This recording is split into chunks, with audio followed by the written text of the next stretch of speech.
नमस्कार दोस्तों, मेरा नाम है गौरव और आप देख रहे हैं हमारा channel trade Nifty. Trade Nifty channel में आप सभी दोस्तों का एक बार फिर से स्वागत है। दोस्तों, आज डेट थी 14/8/2020। जो बात मैं आपको दिखाना चाहता हूँ, एक बार आप जाइएगा, जब भी आप इस वीडियो को चेक करें तो 14/8/2020 की बैंक निफ्टी और निफ्टी के इंडेक्स और उसके ऑप्शन को चेक कीजिएगा। देखो दोस्तों, इस वीडियो का ऑब्जेक्टिव हेजिंग से आपको बताना कि मतलब कि हेजिंग के नाम पर आप जो करते हो वो आप कहीं गलती तो नहीं कर रहे। ये सिर्फ आपको चेक करना है। मैं आपको किसी जगह पर सही या गलत बताने की कोशिश नहीं कर रहा। ना मेरा ये काम है और ना मैं ऐसी कोई सिखाने की कोशिश करता हूँ। दोस्तों, मार्केट के अंदर सभी लोगों ने अपने अपने तरीके से मार्केट को डिस्कवर किया होता है। ये एक ऐसा समुद्र है जिसमें सब कुछ समा जाता है और पता नहीं क्या कुछ इसमें उलझा हुआ, सुलझा हुआ, छुपा हुआ, गुथा हुआ है, बना हुआ है, जो हमारी ज़िंदगी ख़त्म हो जाएगी लेकिन हम उसको ढूंढ नहीं पाएंगे और हमारी ज़िंदगी के बाद भी लोग उसको हमेशा ढूंढते रहेंगे। तो ढूंढने के लिए हमेशा कुछ ना कुछ होता है। तो दोस्तों, आपके लेफ्ट में और आपके राइट में जो आपको दो बुक्स दिखाई दे रही हैं, इन दो बुक्स के बारे में मैं आपसे सिर्फ यही कहना चाहूँगा। दोस्तों, ये वो अनमोल खजाना है। ये जो दो बुक्स हैं, ये वो अनमोल खजाना है जिनमें आप अगर अपना वीकेंड लगाओ तो आपको सीखने के लिए बहुत कुछ मिलेगा। और दोस्तों, यहाँ देखो, हम तो आपके साथ ये जिम्मेदारी भी लेकर चलते हैं कि इन केस आपने किताब खरीदी और उस दिन आपने उस किताब को देखा पूरा बड़ा अच्छे से और उसके अंदर अगर आपको लगा कि ये वो चीज़ नहीं है जो आप ढूंढ रहे थे, सेम डे आपके पैसे रिटर्न हो जाते हैं, तो एक दिन का आपके पास में आराम से इस ई बुक को पढ़ने का टाइम होता है। पूरा उसी समय बुक आपको डिलीवर हो जाती है। अब दोस्तों, हैजिंग होती क्या है? देखो दोस्तों, हैजिंग का सीधा सीधा सा एक ही ऑब्जेक्टिव निकल कर आता है, वो ये कि लॉस के अगेंस्ट ट्रेड को से आपको बचाना।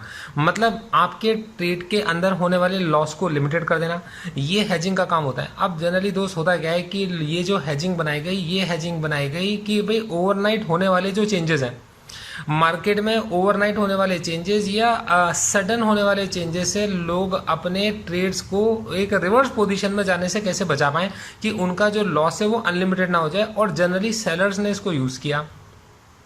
तो सेलर्स को अनलिमिटेड लॉस से बचाने के लिए हेजिंग का इस्तेमाल किया गया और मैक्सिमम लोग हम क्या समझते चले गए कि मार्केट के अंदर हेजिंग का मतलब है कि इस तरफ नहीं तो उस तरफ प्रॉफिट कमाना शुरू कर देंगे और हेजिंग को प्रॉफिट के लिए यूज़ करना शुरू कर दिया, जो कि गलत बिल्कुल भी नहीं है। लेकिन मेरे भाई, आप उसे अगर कॉन्सेप्ट समझोगे तो हेजिंग किसी ना किसी जगह पर मैक्सिमम टाइम आपके ट्रेड के प्रॉफिट को भी मिनिमम कर देती है। अब मैं इसको एक एग्जांपल से समझाता हूँ।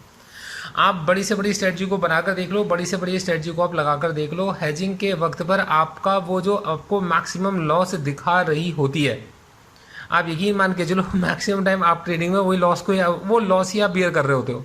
और जो वो मैक्सिमम प्रॉफिट दिखा रही होती है, आप वो प्रॉफिट आपको कभी देखने को मिल नहीं पा रहा होता। तो दोस्तों, आप हमेशा लॉस साइड में बैठे रहते हो और आप फिर जब अगर एग्जिट भी करते हो तो आप ऐसी जगह पर एग्जिट करते हो जहां से आपके पास एग्जिट करती है वो पोजीशन आपकी या वो लेग आपकी प्रॉफिटेबल लेग बन चुकी होती है। तो दोस्तों, इन सब चीज़ों से बचने की कोशिश कीजिए और मैं आपसे सिर्फ ये कहना चाहूँगा, अपने ध्यान को लगाइए, अपने विवेक को जगाइए और मार्केट के अंदर केवल अपना एक व्यू लेकर जाइए। आपका व्यू ही मार्केट में आपके लिए इंपॉर्टेंट है और वही व्यू आपका आपके काम आता है। ये आपको या तो ट्रेड देता है या ट्रेड नहीं देता। दोस्तों, इसके अलावा जैसा कि आप लोग जानते हो, मेरा एक ही ऑब्जेक्टिव रहा है मेरे इस चैनल का कि आपको least risky investment, least amount of capital required में आपको सिखाया जाए। दोस्तों, मेरी कैपिटल कभी भी मार्केट के अंदर ज़्यादा नहीं होती। मैं प्रॉफिट कमाने के बाद भी मार्केट में कैपिटल अपनी ज़्यादा नहीं लगाता। अब देखो, समझो आज का मेरा क्या प्लान था। देखो, बैंक निफ्टी के लिए था। बैंक निफ्टी के लिए मेरा विचार सुबह ये था, अर्ली इन द मॉर्निंग, हर सुबह मैं 8:30 बजे अपना ट्रेड प्लान बनाता हूँ। 7 बजे 8 बजे तक न्यूज़ को देखने के बाद, न्यूज़पेपर पढ़ने के बाद, समझने के बाद और आपके साथ एक लाइव एनालिसिस डिस्कशन करने के बाद शाम को। दोस्तों, बैंक निफ्टी के लिए I am bullish on bank Nifty but expecting a fall if professional players want to pull out weak players. तो देखिए, मेरे ध्यान में ये था कि अगर प्रोफेशनल प्लेयर मार्केट में बैंक निफ्टी को ऊपर लेकर जाना चाहते हैं तो सबसे पहला काम वो करेंगे कि वीक प्लेयर्स को मार्केट से बाहर निकालेंगे और उसके लिए मार्केट को एक फॉल के लिए प्रिपेयर करेंगे। ऐसा करने का सबसे बढ़िया तरीका होता है मार्केट को मार्कअप कर दिया जाए, गैप अप कर दिया जाए और ऐसी जगह पर रोक कर रखा जाए जहां लगता हो कि मार्केट अब ऊपर दौड़ने वाला है और बहुत तेजी की जाए। और दोस्तों ये आपको ये सब मेरी किताब को पढ़ोगे या हमारे कोर्स को ज्वाइन करोगे तो सीखने को मिलेगा कि take entry in bull run, एक बुल रन में वो लोग अपनी एंट्री ले सकते हैं। देखो दोस्तों, आपने देखा होगा प्रोफेशनल प्लेयर कभी ऊपर से ऊपर मार्केट को लेकर नहीं जाते, वो हमेशा नीचे से ऊपर मार्केट को लेकर जाते हैं।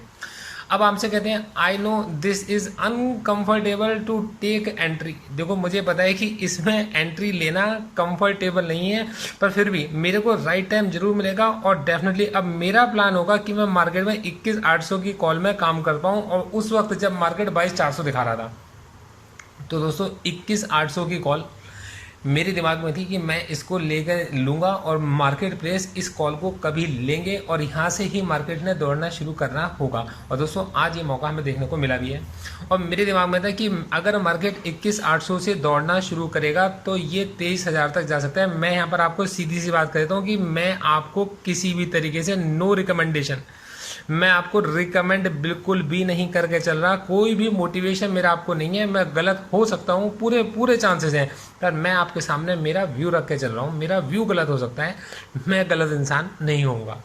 अब देखो दोस्त, अब निफ्टी के बारे में मेरा क्या मानना था कि upcoming day is 15 August and I am expecting our country is in good position to attract foreign investors.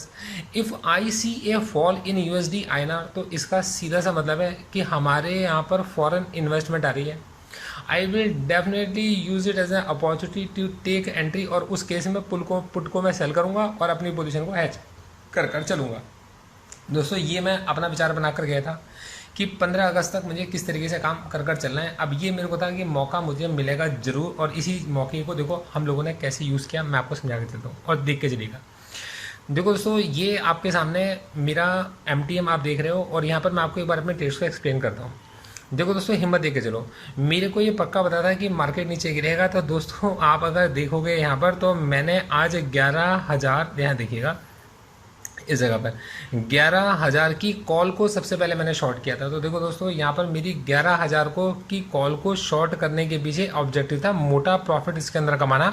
और उस केस में मेरी जो पोजीशन थी वो हेज थी। अब वो हेज पोजीशन कैसे मैंने क्रिएट की थी? देखो दोस्तों, हेज पोजीशन अगर आप इंट्राडे में क्रिएट करते हो तो इंट्राडे में क्रिएट करने के लिए ज़रूरी नहीं है कि आप साथ में किसी चीज़ को बाय भी करके चलो, क्योंकि आपको उसमें कोई प्रीमियम डिके मिलेगा ही नहीं।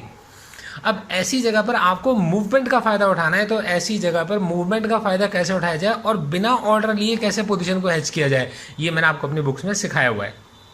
तो दोस्तों 11,000 की कॉल को सबसे पहले मैंने शॉर्ट किया और मेरे पास इसके अंदर भी अच्छा प्रॉफिट था जिसको मैंने बुक नहीं किया। और आपने देखा होगा मार्केट में एक जो जंप सी आई थी बहुत तेज़ी से, तो ये जो एक जंप आई थी उस तेज़ी के अंदर मेरे को कम प्रॉफिट में अपनी 11,000 की कॉल से बाहर निकलना पड़ा। बट मेरे को बिल्कुल क्रिस्टल क्लियर था कि मुझे इसमें प्रॉफिट लेना है और मैं इससे निकालूंगा।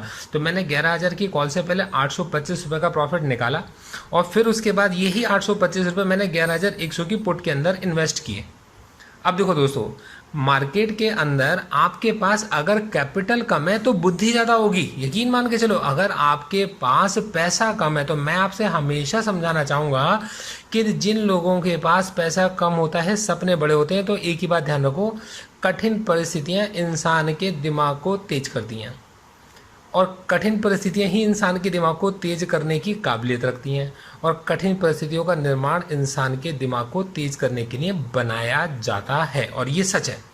अब देखो दोस्तों, आप अगर किसी चीज़ की धार को तेज करना चाहते हो तो धार को तेज करने के लिए आपको कठोर पत्थर का इस्तेमाल करना पड़ेगा। तो दोस्तों यही बात है कि आपके पास अगर कैपिटल कम है 4,000, 5,000, 6,000, इतनी छोटी कैपिटल से अगर आप काम कर रहे हो तो आपको रिस्क लेने पड़ेंगे छोटे। इन छोटे रिस्क को लेकर प्रॉफिट भी आपको बुक करने पड़ेंगे छोटे और फिर उस प्रॉफिट को इन्वेस्ट करके आपको अच्छी अपॉर्चुनिटीज़ में जाना पड़ेगा। तो मेरे पास जो लीस्ट रिस्क की अपॉर्चुनिटीज़ थी कुल 22 रुपये से 11,100 की पुट थी। तो दोस्तों यहाँ पर आपके इसमें 11,100 की पुट राइट एंट्री और इसने हमें 4,331 का प्रॉफिट निकाला। अब दोस्तों एक जगह से मेरी एक्सपेक्टेशन थी कि जब मार्केट गिर रहा होगा तो गिरते मार्केट को रोकने के लिए अगर मार्केट में इंडेक्स मैनेजमेंट किया जाएगा तो HDFC बैंक जो काफ़ी वक्त से नहीं चल रहा है, तो जब मार्केट नहीं चल रहा था तब नहीं चला, अब इस समय मार्केट गिर रहा है, तो हो सकता है कि इसके अंदर बड़े प्लेयर्स अपनी पोजीशंस को उठाने की कोशिश करें, इंक्रीज करने की कोशिश करें, अगर वो इंडेक्स को मैनेज करना चाहते होंगे तो, और मार्केट को गिरने से बचाना चाहते होंगे। तो एक HDFC बैंक की 1100 की कॉल के अंदर मैंने एक बहुत छोटी सी एंट्री ली, और जैसे उसमें ₹1 का नुकसान हुआ तो मैं ₹1 के नुकसान से, मतलब 522 के नुकसान से बाहर निकल गया। तो उसके बाद जब मार्केट नीचे से पलटना शुरू हुआ तो 22,200 की कॉल के अंदर एक छोटी सी एंट्री ली और ₹250 के प्रॉफिट में मैं उससे भी बाहर निकल गया। पोजीशन कैरी करके मैं इसलिए लेकर नहीं गया क्योंकि भाई वही चीज़ है कि आपके पास आपका प्रॉफिट लिमिटेड है, मेन प्रॉफिट हम कमा चुके थे, ये तो हमने लॉस को कवर करना था, लॉस को कवर करने के बाद में जो ब्रोकरेज है, ब्रोकरेज के चार्जेस को भी निकाल कर चलना था। तो दोस्तों, मार्केट में जाने से पहले अगर आपका प्लान बना हुआ होता है तो आप पहले से अपना माइंड मेकअप करके गए हो, और जब आप मार्केट में अपना माइंड मेकअप कर कर जाते हो तो यकीन मानो आपका दिमाग परिस्थितियों को या तो आकर्षित करता है या उनको पहले से अंदाज़ा लगाना शुरू कर देता है और उनसे आकर्षित हो जाता है। दोस्तों, वीडियो अगर पसंद आई हो तो इसको शेयर करना दोस्तों के साथ, वीडियो के नीचे एक लाइक और अपना एक कमेंट जरूर लेकर जाना मेरी उस मेहनत के लिए जो मैंने आपके साथ में किया है। दोस्तों, इसके अलावा एक स्टैंडर्ड डिस्क्लेमर, किसी भी तरीके से किसी भी स्टॉक्स को, इंडेक्स को, ऑप्शन को खरीदने या बेचने की मेरी आपको कोई भी राय नहीं है।